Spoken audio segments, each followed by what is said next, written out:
नमस्कार, स्वागत है आपका एबीपी गंगा में। मैं हूं आपके साथ प्राची पाराशर। शाम के 4 बज चुके हैं, वक्त है न्यूज एट 4 का। शुरुआत करेंगे बड़ी खबर के साथ। केंद्र सरकार ने किसानों को पत्र लिखा है, बातचीत के लिए तारीख और समय मांगा है, मामले के समाधान के लिए तत्पर ये सरकार ने कहा है। तो आपको बता दें कि कल ही बैठक कर किसानों ने यह फैसला लिया था कि वो संशोधन के प्रस्ताव को नहीं मानेंगे और तब तक बातचीत नहीं करेंगे जब तक सरकार कोई ठोस कदम नहीं उठाती है, जब तक सरकार उनकी मांगे नहीं मानती है। और अब उस प्रस्ताव को ठुकराने के बाद एक बार फिर से केंद्र सरकार ने किसानों को पत्र लिखा है और बातचीत के लिए न्योता दिया है, बातचीत के लिए तारीख और समय मांगा है। तो ये वो लेटर है जो आप पहले तस्वीर में देख रहे हैं अपने टेलीविजन स्क्रीन पर, जो केंद्र सरकार ने किसानों को लिखा है। और दूसरी तस्वीर किसानों के प्रदर्शन की है, उनके धरने की है।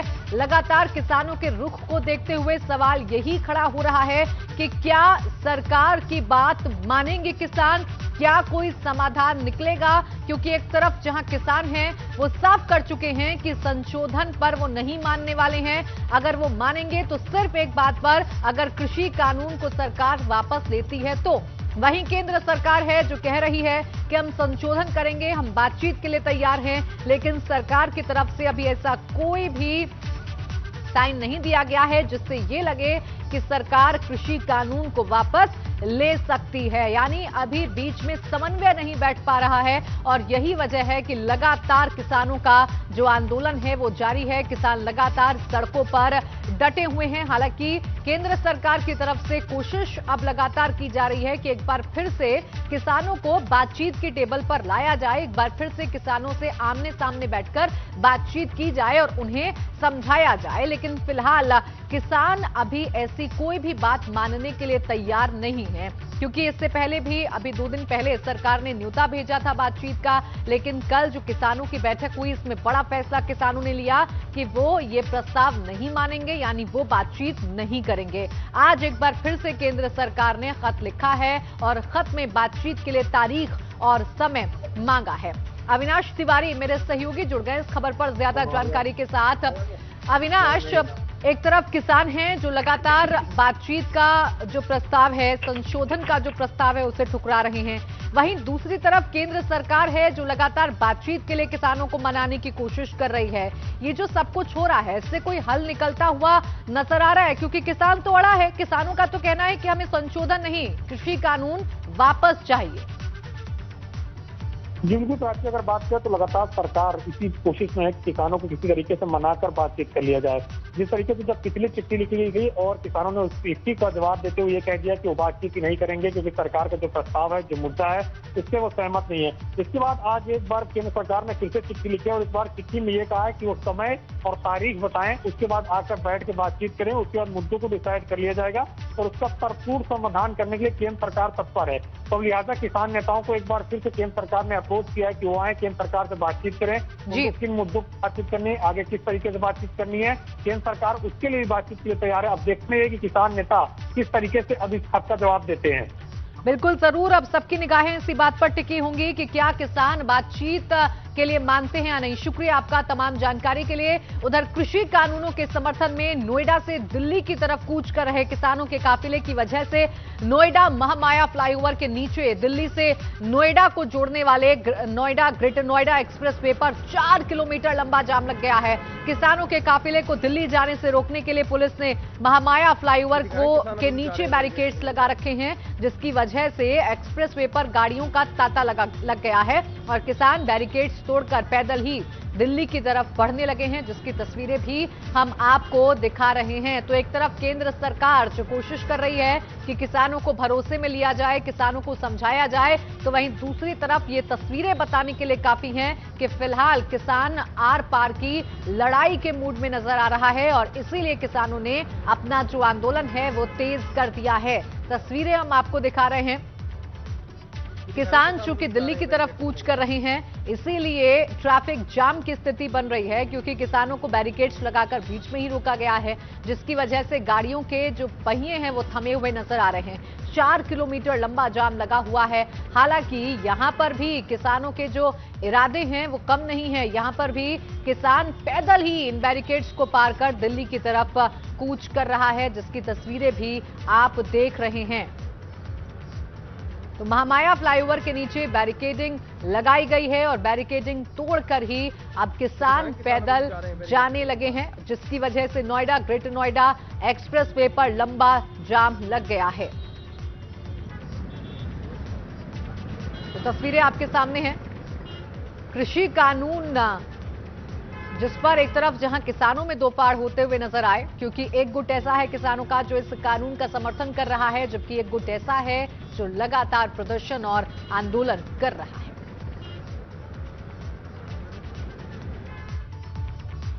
उधर गाजियाबाद में दिल्ली गाजीपुर बॉर्डर पर किसान लगातार धरने पर बैठे हुए हैं।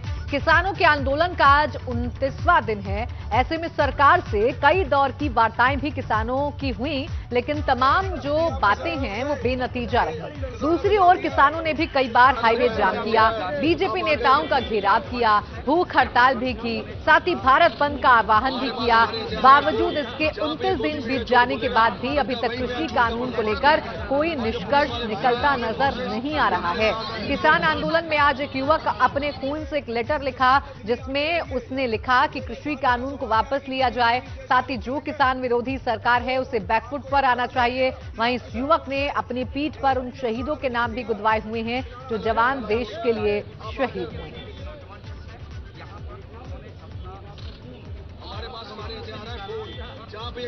किसान आंदोलन का आज 29वां दिन है और यहाँ पर जो युवा पहुँच रहे हैं वो अपने अपने रंग में पहुँच रहे हैं। एक युवा यहाँ पर पहुँचे हैं, हम आपको सबसे पहले दिखाना चाहते हैं कि इस युवा ने अपनी पीठ पर उन शहीदों के नाम लिखवाए हुए हैं जो शहीद सीमा की सुरक्षा में शहीद हो गए हैं।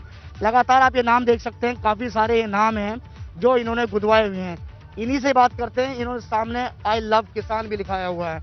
इन्हीं से बात करते हैं, क्या नाम है आपका और ये जो नाम आपने लिखवाए हैं ये क्यों लिखवाए हैं और कब लिखवाए थे? मेरा नाम विजय हिंदुस्तानी है और मैं जिला शामली से हूँ। ये नाम मैंने 2 साल से ये प्रक्रिया चालू है नाम गुदवाने की, और सरकार ये कह रही है बार बार कि किसानों के बीच में आतंकवादी है, किसान ये है, किसान फलाना है, किसान ढिमकाड़ा है। किसान देश के अंदर देशभक्त पैदा करता है, अनाज पैदा करता है। किसान कभी गद्दार नहीं हो सकता। अगर गद्दार का काम कर रही है तो सरकार कर रही है। एक बात बताइए कि यहाँ पर आप आए हैं तो आप भी किसान ही हैं या अभी स्टूडेंट हैं, क्या कर रहे हैं अभी आप? मैं LLB कर रहा हूँ, सेकेंड ईयर का स्टूडेंट हूँ, उत्तरांचल यूनिवर्सिटी देहरादून से जी। तो आपको एक बार फिर इनके नाम दिखाना चाहते हैं कि तो ये काफ़ी सारे नाम हैं जो इन्होंने गुदवाए हुए हैं और इनका कहना है कि 2 साल से मैं इसी तरह से अपने नाम गुदवा रहा हूँ शहीद जवानों के लिए। इनसे एक बार फिर बात करते हैं। आप ये बताइए कि आपकी सरकार से अब क्या मांगे, क्योंकि आप किसानों के आंदोलन में हैं तो किसानों का एक हिस्सा बन चुके हैं आप, तो आपकी जो आवाज़ है वो क्या है? हमारी आवाज़ ये कानून वापस होने चाहिए, सिर्फ और सिर्फ यही आवाज़ है हमारी, ये काले कानून वापस होने चाहिए। इस कानून के बारे में भी आपने स्टडी करी, क्यों पढ़े लिखे हैं आप, LLB कर रहे हैं, तो क्या है इसमें कमियां क्या है? देखो, जब एक बात बताओ छोटी सी, कि जब किसान नहीं चाह रहा है कि किसान अपनी फसल का दाम रेट तय नहीं कर सकता, ये सब लोग फसल के दाम रेट तय करते हैं व्यापारी लोग, लेकिन किसान। और इस बीच बड़ी खबर आपको बता दें, सहगल हत्याकांड का आरोपी जोधन भोपाल से फरार हो गया है। सरकारी गाड़ी से पेशी पर सहारनपुर पुलिस लेकर गई थी। SSP सहारनपुर ने 5 पुलिसकर्मियों को सस्पेंड कर दिया है। साल 2011 में सहगल हत्याकांड हुआ था। सहारनपुर पुलिस की कस्टडी से जोधन फरार हो गया है। तो भोपाल के राजगढ़ से ये फरार हुआ है। बड़ी चूक यहां पर सहारनपुर पुलिस की सामने आई है, क्योंकि सहारनपुर पुलिस की कस्टडी में ये आरोपी था जिसे पेशी के लिए लेकर गई थी सहारनपुर पुलिस, लेकिन यहां पर पूरी तरीके से फेल्योर नजर आया है और यही वजह है कि वो फरार हो गया और इसी सिलसिले में 5 पुलिसकर्मियों को सस्पेंड कर दिया गया है।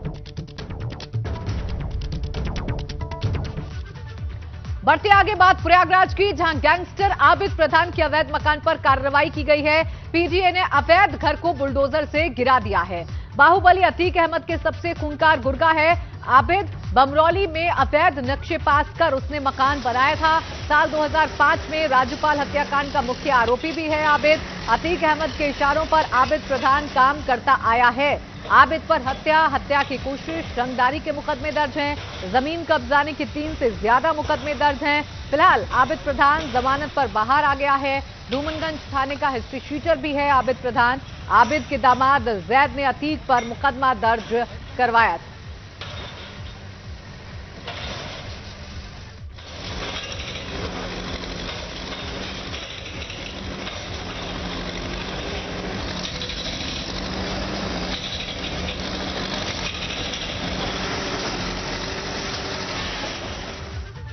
तो आइए अब आपको ये समझा देते हैं कि दरअसल ये आबिद प्रधान कौन है और इस पर हुई ये जो कार्रवाई है वो क्यों अहम है।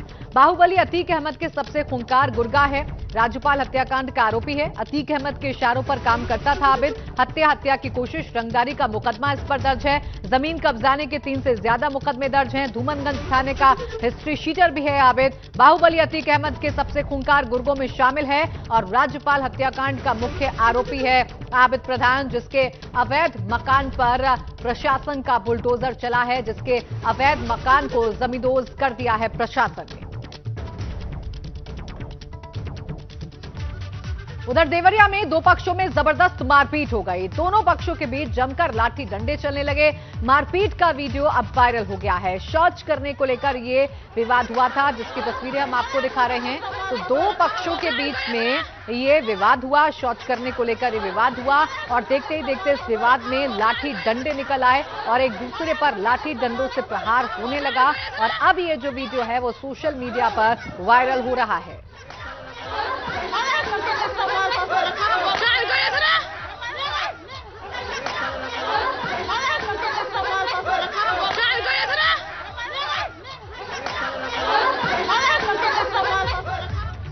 जौनपुर में दबंगों का कहर सामने आया है। जमीन विवाद में 2 पक्षों में जमकर लाठी डंडे चले हैं। मारपीट का ये वीडियो अब वायरल हो गया है। शाहगंज कोतवाली क्षेत्र के हुसैनाबाद गांव का ये मामला है।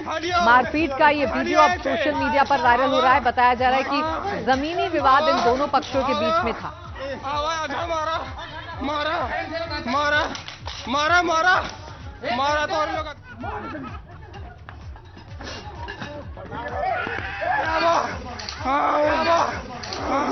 हलियो मम्मी, हलियो ऐसे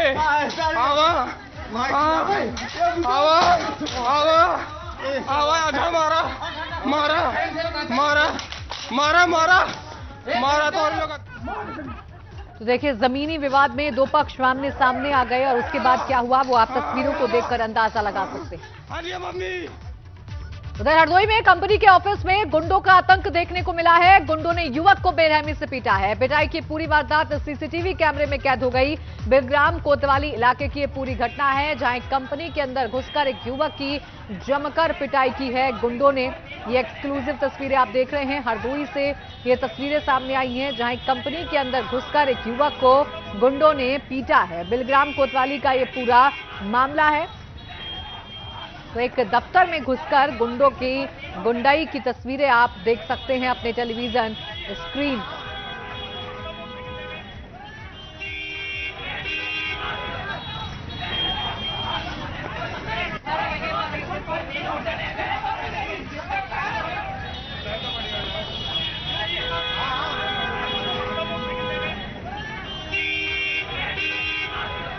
देखिए, सीसीटीवी में ये तस्वीरें कैद हुई और अब ये जो वीडियो है ये वायरल हो रहा है। कंपनी के ऑफिस में गुंडों का आतंक देखने को मिला, जहां एक युवक की बेरहमी से पिटाई की गई। और अब खबर शामली से, जहां युवक की बेरहमी से पिटाई की गई है। पिटाई का वीडियो वायरल हो गया है। युवक पर दस्ताने चोरी करने का आरोप लगा है। पुलिस ने मामले की जांच शुरू कर दी है। तो एक युवक जिस पर दस्ताने चोरी करने का आरोप लगा, उस युवक की बेरहमी से पिटाई की गई है। युवक पर दस्ताने चोरी करने का आरोप लगा है। शामली से यह खबर सामने आई है, जहां एक युवक की बेरहमी से पिटाई की गई है और वीडियो जो है वो अब सोशल मीडिया पर जरूर वायरल हो गया है। आगे बढ़ते हैं, अगली खबर आपको बताते हैं। और अब जो खबर हम आपको बता रहे हैं वो सतर्क करने वाली खबर है। देश में कोरोना का कहर पहले ही है और अब कोरोना का संक्रमण एक नए रूप में लोगों को डरा रहा है। और ये नया संक्रमण भारत से दूर ब्रिटेन में पाया गया है, लेकिन खतरा दुनिया भर को है। लंदन से जो भी लोग भारत लौट रहे हैं, उनकी एयरपोर्ट पर ही कोरोना टेस्टिंग हो रही है। ऐसे लोगों में कुल 970 यात्रियों की कोरोना जांच हुई है, जिनमें से कुल 11 लोगों की कोरोना रिपोर्ट पॉजिटिव आई है, जिन्हें दिल्ली के सरदार पटेल सरकारी अस्पताल में इलाज के लिए रखा गया है। हालांकि इनमें नए कोरोना के लक्षण हैं या नहीं, ये एनसीडीसी की रिपोर्ट से ही पता चल सकेगा, जो 2 हफ्ते बाद आएगी। इधर भारत सरकार ने एहतियात बरतते हुए ब्रिटेन से भारत आने वाली सभी उड़ानों पर प्रतिबंध लगा दिया है।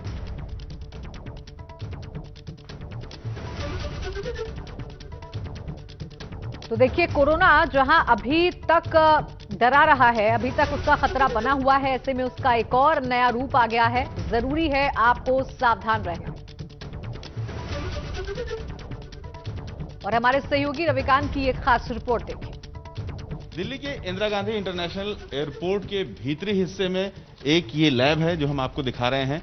ये कोविड टेस्ट की लैब है। यहाँ पर जो यात्री विदेश से आते हैं, उनको यहाँ पर आना होता है और यहाँ पर वो अपना सैंपल देते हैं स्वैब का, और उसके बाद यहाँ पर वो टेस्ट होता है। जो यात्री यहाँ पर अपना स्वैब देने के बाद एक लाउंज में बैठा ले जाते हैं और वहाँ पर करीब 4 घंटे के इंतजार के बाद उनको इस लैब से रिपोर्ट मिलती है। इस लैब में वो सारी फैसिलिटीज हैं। ये हम आपको सिर्फ वो हिस्सा दिखा रहे हैं जहां पर कंप्यूटर वर्क हो रहा है। भीतरी हिस्से में मुख्य लैब है जहां पर जाना सुरक्षित नहीं है, इसलिए हम आपको यहां से दिखा रहे हैं कि ये वो स्थान है जहां पर एयरपोर्ट के भीतर ही लैब स्थापित की गई है।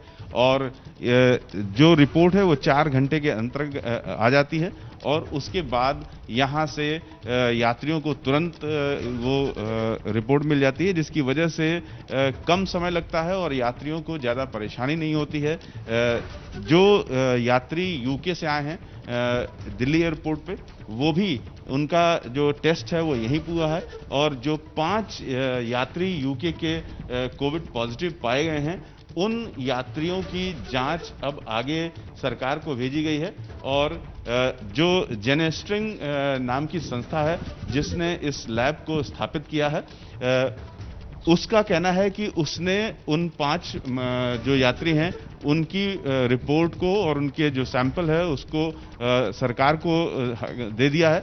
अब भारत सरकार का जो हेल्थ मिनिस्ट्री है वो आगे की जांच करवाएगी और 3 से 4 हफ्ते लगेंगे उसका रिजल्ट आने में। उसके बाद ही पता लगेगा कि उनका जो वायरस है वो यूके में जो वायरस फैला हुआ है, जो स्ट्रेन अलग है, उससे मेल खाती है या नहीं।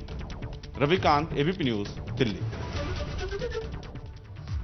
और अब एक और ऐसी खबर जो आपको सावधान करने वाली है। यह खबर आपको जरूर देखनी चाहिए, और ऐसा इसलिए क्योंकि आपकी सेहत से जुड़ा मामला है।